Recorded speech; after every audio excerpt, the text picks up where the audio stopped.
बिस्मिल्लाहिर्रहमानिर्रहीम। अस्सलाम वालेकुम जी। कल हमने चैप्टर नंबर 6 अल्हम्दुलिल्लाह कंप्लीट किया और आज हम उसके पास पेपर्स डिस्कस करेंगे। आपको मैंने शेयर कर दिए हैं पास पेपर्स, व्हाट्सएप ग्रुप में देख लें। तो परफॉर्मेंस ऑफ कॉन्ट्रैक्ट के क्वेश्चन हम पहले कर चुके हैं, तो डिस्चार्ज ऑफ कॉन्ट्रैक्ट के क्वेश्चन से हम स्टार्ट करते हैं। तो सबसे पहला क्वेश्चन इस वक्त आपके सामने जो है वो है स्प्रिंग 2020 का, और स्टेटमेंट है कि respond to following independent scenarios under the provisions of the contract act 1872। Scenario based question, और आपको पता है कि हमारी ज़्यादा कोशिश यही होती है कि हम ज़्यादा से ज़्यादा सिनेरियो बेस्ड क्वेश्चंस को प्रैक्टिस करें, चूँकि थोड़ा टेक्निकल यही वाले क्वेश्चंस होते हैं जो सिनेरियो बेस्ड क्वेश्चंस होते हैं ना। Imran traders entered into a 1-year contract with Minhas Oils Limited for the supply of gravels for their extraction project in Badin। ये gravels ये नहीं बजरी होती, बजरी सुनिए वो होती है, ठीक है। तो इमरान ट्रेडर्स ने कॉन्ट्रैक्ट किया 1 साल के लिए मिन्हास ऑयल्स लिमिटेड के साथ कि वो सप्लाई करेंगे gravels for their extraction project in Badin, और प्राइस क्या थी 30,000 रुपीज़ पर dumper. 6 months after the contract the diesel prices increased sharply. लफ्ज़ों पे गौर करते जाएं, ठीक है। डीजल की प्राइसेस बढ़ गई, making it non-profitable for Imran traders to continue the supply at the agreed price. Therefore, they terminated the contract on the ground of impossibility of performance. Describe whether the contract is discharged in the above situation. जनाब, सबसे पहले तो आपका इम्तिहान लेते हैं ना कि आपके नज़दीक इसका क्या जवाब है। नहीं सर, डिस्चार्ज नहीं हुआ। चलें जी, ये तो कह रहे हैं कि नहीं जी डिस्चार्ज कॉन्ट्रैक्ट नहीं हुआ। बाकी लोगों को क्या राय है? पढ़ा था ना कि अगर आपकी कॉस्ट ज़्यादा हो जाए। वैसे भाई देवे कब पढ़ा था हमने ये? अभी कल ही पढ़ा है। तो उसमें हमने क्या पढ़ा था कि इस किस्म के जो हालात होते हैं, लाइक डिफ़िकल्ट है अगर कॉन्ट्रैक्ट की परफॉर्मेंस, या लेस बेनिफिशियल है, या एक और लफ्ज़ था कमर्शली वायबल नहीं है, तो ये कोई वजूहात नहीं है कॉन्ट्रैक्ट के डिस्चार्ज करने की। लिहाजा हम क्या कहेंगे कि ये कॉन्ट्रैक्ट बिल्कुल वैलिड है और ये कॉन्ट्रैक्ट परफॉर्म करना पड़ेगा। ओके है जी। क्योंकि डिस्चार्ज ऑफ कॉन्ट्रैक्ट के बारे में हमने क्या पढ़ा था कि अगर कोई ऐसी सिचुएशन हो कि जैसे वो डिस्ट्रक्शन ऑफ सब्जेक्ट मैटर था, अगर कोई उस तरह की सूरत हाल है कि जो एक कॉन्ट्रैक्टिंग पार्टी के कंट्रोल में नहीं है, उसके बस में नहीं है, ठीक है, तो उस सूरत में तो चले कॉन्ट्रैक्ट डिस्चार्ज हो सकता है। लाइक वो डिस्चार्ज वो हमने पढ़ा था डिस्ट्रक्शन ऑफ सब्जेक्ट मैटर, या डेथ और पर्सनल इनकैपेसिटी ऑफ प्रॉमिसर। याद आ रहे हैं कुछ ना कुछ? तो वो तो ऐसी सिचुएशंस थी कि जिनमें कॉन्ट्रैक्ट डिस्चार्ज हो गया था। लेकिन कल के टॉपिक में लेक्चर में हमने ये पढ़ा था कि ये जो कॉन्ट्रैक्ट की परफॉर्मेंस का डिफ़िकल्ट होना है या लेस बेनिफिशियल होना है कॉन्ट्रैक्ट की परफॉर्मेंस एक पार्टी के लिए, तो ये कोई जस्टिफिकेशन नहीं है, ये कोई जवाज़ नहीं है, ये कोई वैलिड रीज़न नहीं है कॉन्ट्रैक्ट के डिस्चार्ज होने का। लिहाजा contract remains valid and it is enforceable. और अगर उसके बावजूद वो कहता है कि मैंने परफॉर्म नहीं करना, तो इसका मतलब है फिर इमरान ट्रेडर्स के खिलाफ आप ब्रीच ऑफ कॉन्ट्रैक्ट का सूट फाइल कर सकते हैं। डन हो गया? इसमें पॉइंट लिखेंगे कल वाले। कौन से? नहीं वही है जो मैंने बोल दिया, बस यही लिखना है। कौन से वाला? कमर्शियली अनवायबल, मोर कॉस्टली, डिफिकल्ट, लेस बेनिफिशियल, ये 4 चीज जी, ये 2 पॉइंट्स, ठीक है। शाबाश, वेरी गुड। डन करें जी। क्वेश्चन क्लियर, जवाब क्लियर, समझ आ गया? अच्छा, इसके बाद है क्वेश्चन नंबर 2 आपके सामने। ऑटम 18 का क्वेश्चन है कि under the provisions of the contract act 1872 list any 5 circumstances in which the parties to the contract are not absolved from the performance of their contractual obligations on ground of supervening impossibility। 5 number का सवाल, 5 points लिखने हैं। पहले तो आप ये बताएं, क्या गेस कर लिया आपने कि रिक्वायरमेंट क्या है एग्जामिनर की? एज़हीन लोगों, अच्छा मेरे ख्याल ना आप लोगों को एक वर्ड ट्रबल कर रहा होगा, प्रॉब्लम कर रहा होगा, एब्सॉल्व्ड कि नहीं, यानी डिस्चार्ज्ड, बरी जिम्मा, डिस्चार्ज्ड। अब दोबारा पढ़ लें स्टेटमेंट को। List 5 circumstances in which the parties to the contract are not absolved, are not discharged from the performance of the contract। हाँ एग्जैक्टली जो अभी हमने कल के टॉपिक में वो 5 पॉइंट्स पढ़े थे, तो उसका मतलब है वो पांचों के पांचों इस सवाल के जवाब में लिखने हैं। थ्योरेटिकल सवाल है, ठीक है, कितना आसान सवाल था।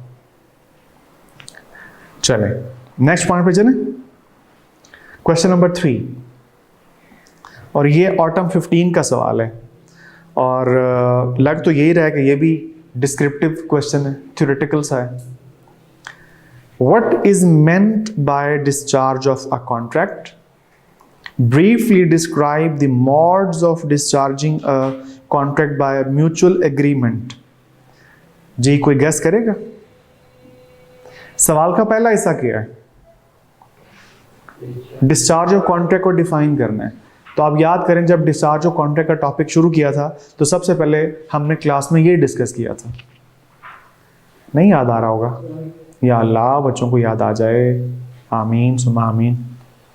चलें वो पेज निकाल लें, वो देखें वो पेज निकल रहा है निकाल लें पेज, कोई बात नहीं, यू आर अलाउड। क्या मौज मस्त याद करेंगे। Contracts which need not be perform की हेडिंग जहां पे दी हुई है, contracts which need not be perform, आपकी किताब में ये हेडिंग दी हुई है जो मिल गई।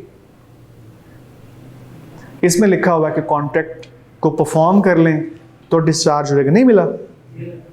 अच्छा मैं समझ रहा हूँ शायद मुझे हेल्प के लिए आना पड़ेगा। तो इसका पैराग्राफ पढ़ें जरा इसका। तो उसमें वर्ड डिस्चार्ज यूज हुआ है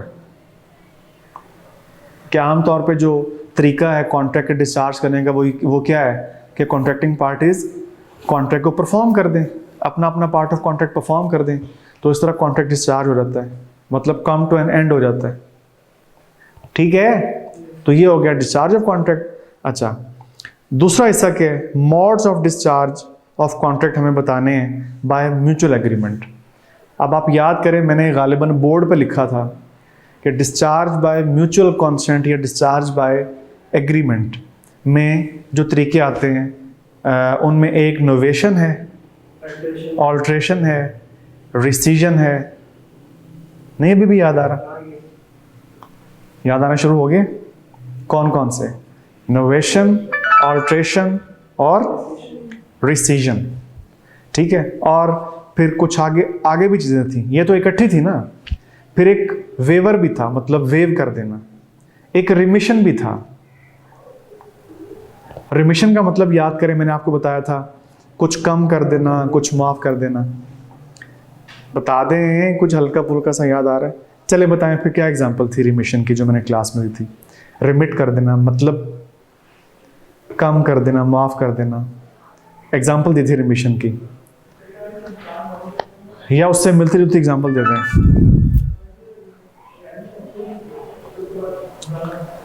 चुप हो गए हैं सब लोग। एग्जांपल दी थी कि 1 लाख रुपए का कर्ज था और उसने कहा डेटर ने ड्यू डेट पे आके कि साहब मैं 1 लाख नहीं दे सकता, मेहरबानी आपकी, ये मुझसे आप 90,000 रुपये ले लें, मेरे पास यही हैं। ठीक है, और इसको आप कबूल कर लें। किसके तौर पे कबूल कर लें? 1 लाख रुपए की वापसी के तौर पे इसे आप एक्सेप्ट कर लें।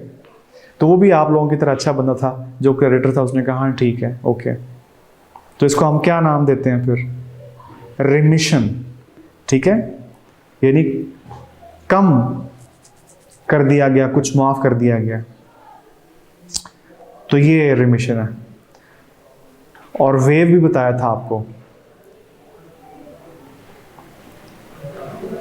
और कुछ नहीं तो नोवेशन के अल्फाज याद आ रहे हैं, नोवेशन, ऑल्ट्रेशन, रिसीजन, रिमिशन, ये चीजें। तो ये क्या है, modes of discharge of contract by mutual consent है, जो उस दिन हमने क्लास में पढ़े थे। ओके हो गया।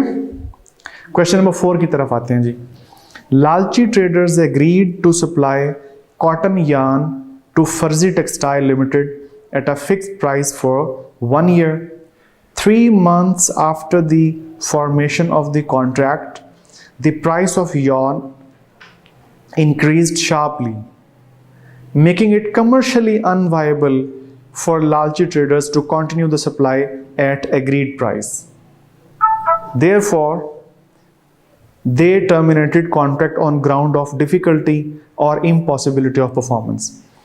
अब आगे रिक्वायरमेंट है कि कानून के मुताबिक ज़रा ब्रीफली डिस्क्राइब कर दें। 2 बातें उसने आगे पूछी हुई हैं, whether the contract would be discharged under above circumstances, और दूसरा है what would be your decision if Lalchi traders were importing yarn and government has imposed a ban on its import. जी पहले सवाल का जवाब दें जरा, क्या वो डिस्चार्ज ऑफ कॉन्ट्रैक्ट हो गया पहले वाले केस में? बता दें।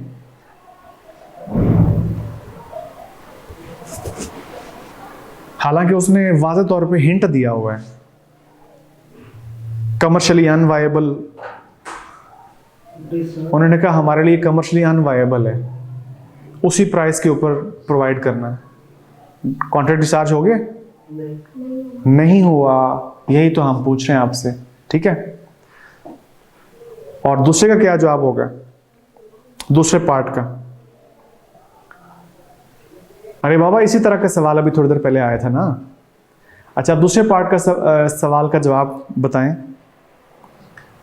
कि अगर गवर्नमेंट बैन कर दे यॉन की इंपोर्ट, हुकूमत उसके ऊपर पाबंदी लगा दे, तो अब फिर क्या स्टेटस होगा कॉन्ट्रैक्ट का? अभी कल ही पढ़ा आपने ये, मैंने इस तरह की मिलती जुलती एग्जांपल दी थी। फिर वाइड हो जाएगा, फिर कॉन्ट्रैक्ट डिस्चार्ज हो जाएगा। रीजन बताएंगे क्यों? पहले पॉसिबल था, फिर इम्पॉसिबल नहीं, पहले लीगल था, सब्सिक्वेंटली इलीगल करार दे दिया गया। आप कुछ याद आया?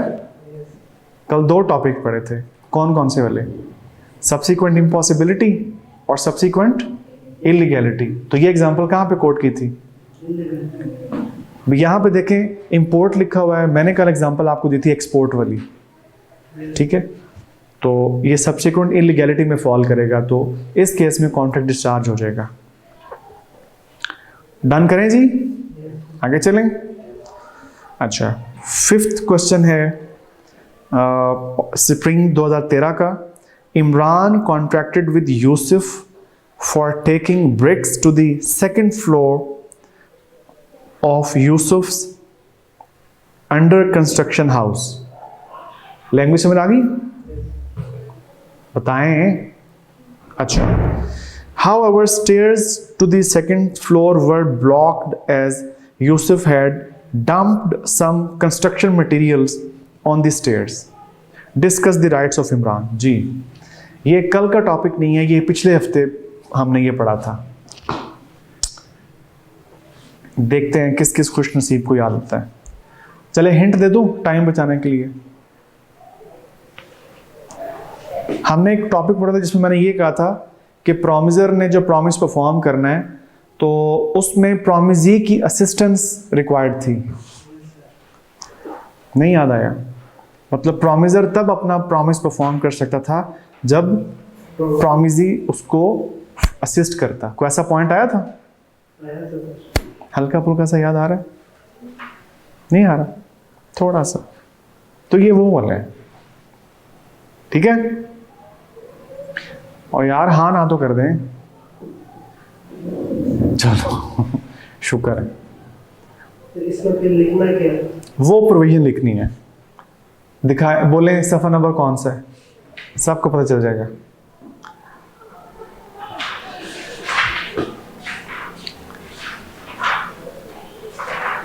रिफ्यूजल का वर्ड वहां पे यूज हुआ होगा, प्रोमिसेस, रिफ्यूजल और निग्लेक्ट, ये अल्फाज इस्तेमाल हुए हुए हैं। पेज नंबर 100 है। पेज नंबर 100 पे ये हेडिंग है, ठीक है। तो इस हेडिंग के नीचे जो पैराग्राफ है ये इसकी प्रोविजन लिखनी है और इसको फिर आपने रिलेट कर देना है इस सिनेरियो के साथ।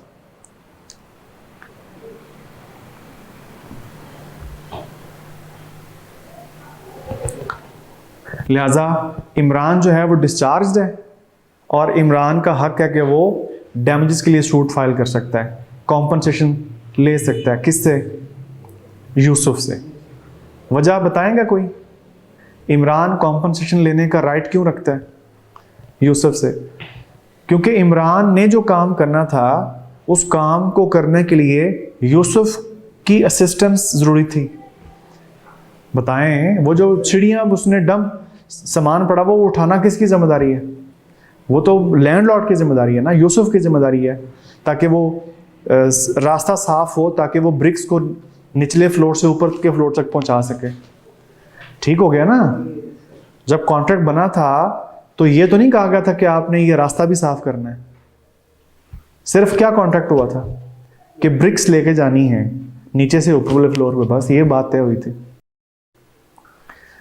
अब वो सुपरमैन तो है नहीं कि जनाब वो नीचे से जंप लगाए और ऊपर चला जाए, ईंटें उठाए फिर जंप लगाए ऊपर चला जाए। ओके हो गया? अच्छा, इसके बाद है 6th क्वेश्चन और ऑटम नहीं, ये भी स्प्रिंग 13 का, और ये है डिस्क्रिप्टिव क्वेश्चन है। कहता है कि जी बताएं, कॉन्ट्रैक्ट एक्ट 1872 के मुताबिक briefly describe the different situations whereby a contract is discharged by mutual agreement. जी अभी अभी क्वेश्चन गुजरा ही है ये हुआ इसमें और रिपीट हुआ है। रिसेशन वाला रिनोवेशन, अल्टरेशन, ऑल्ट्रेशन, रिसीजन, रिमिशन, ठीक है, और वेव कर देना। ओके हो गया? और लास्ट क्वेश्चन है, in the light of the contract act explain the term novation. Theoretical सवाल है, नोवेशन को एक्सप्लेन करना है। Also narrate the difference between novation and alteration. 3 number का सवाल है। पहले तो नोवेशन को हम बताएंगे। अगर आपको याद आ रहा हो, मैंने क्लास में आपको एग्जाम्पल्स की मदद से एक्सप्लेन किया था, इवन इसका मतलब भी बताया था नोवेशन का, कि ऑलरेडी जो एक एग्जिस्टिंग कॉन्ट्रैक्ट है उसको बिल्कुल बदल के एक नया कॉन्ट्रैक्ट बना लेना। पार्टीज वही हैं लेकिन कॉन्ट्रैक्ट उन्होंने नया बना लिया, ये भी नोवेशन है। और एक और सूरत भी बताई थी आपको कि पार्टीज वही रहें लेकिन उनके दरमियान बना हुआ कॉन्ट्रैक्ट चेंज हो जाए। वो इधर मैंने एग्जांपल दी थी डेटर क्रेडिटर वाली। अच्छा, और डिफरेंस भी बताया था नोवेशन और ऑल्ट्रेशन का। किसी को याद है? इनोवेशन और कॉन्ट्रैक्ट पूरा नोवेशन में क्या होता है? कॉन्ट्रैक्ट पूरे का पूरा कॉन्ट्रैक्ट बदल दिया जाता है और नया कॉन्ट्रैक्ट बना लिया जाता है, ठीक है। लेकिन ऑल्ट्रेशन में क्या था? थोड़ी सी चेंजिंग, पार्टीज भी वही रहती हैं, कॉन्ट्रैक्ट भी वही रहता है, लेकिन थोड़ा सा उसमें टर्म्स एंड कंडीशन में चेंज कर देते हैं, तो ये ऑल्ट्रेशन है। ओके, ये चीज़। तो ये हैं जी आपके पास पेपर के क्वेश्चंस इस चैप्टर में से। तो इंशाल्लाह फिर नेक्स्ट लेक्चर में हम नया टॉपिक स्टार्ट करेंगे। तब तक के लिए अल्लाह हाफिज़।